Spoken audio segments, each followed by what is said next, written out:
Hello, എൻ്റെ പേര് സിന്ധു. ഞാൻ മുംബൈയിൽ നിന്ന് വരുന്നു. 2023 ഞാൻ ട്രീറ്റ്മെൻറ്റ് തുടങ്ങിയത് ഇവിടെ. അപ്പോൾ കുറേ ട്രീറ്റ്മെൻറ്റ്സ് കണ്ടിന്യൂ ചെയ്തു.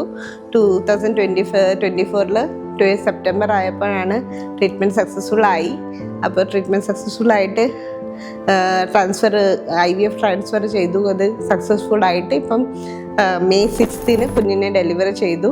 അതിന് മുമ്പ് എനിക്ക് എൻഡോമെട്രിയോസിൻ്റെ ഒക്കെ ഇഷ്യൂസ് ഉള്ളത് കാരണം ഞാൻ 1 month കൊണ്ട് ഇവിടെ ട്രീറ്റ്മെൻറ്റിലായിരുന്നു. 1 month കൊണ്ട് അഡ്മിറ്റ് ആയിരുന്നു. അപ്പോൾ ഇവിടുത്തെ നഴ്സസിൻ്റെ എല്ലാ ട്രീറ്റ്മെൻറ്റും, നഴ്സസ് ആയാലും ഡോക്ടേഴ്സ് ആയാലും വളരെ ഇൻട്രാക്റ്റീവും നമ്മളുമായിട്ട് ഭയങ്കര ഫ്രണ്ട്ലിയാണ്.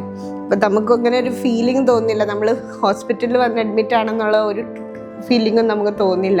ഭയങ്കര ഫാമിലി ആയിട്ടാണ് നമ്മളെ എല്ലാ കാര്യങ്ങളും ചോദിക്കുന്നതും നമുക്ക് എല്ലാം ചെയ്തു തരുന്നതും. അങ്ങനെ നല്ല അറ്റ്മോസ്ഫിയറാണ്. പുതിയ മദേഴ്സിനും ഓൾറെഡി മദേഴ്സ് ആയിരിക്കുന്നവരോടും നമ്മുടെ ഗ്രാൻഡ് മദേഴ്സിനോടും എല്ലാവർക്കും ഹാപ്പി മദേഴ്സ് ഡേ.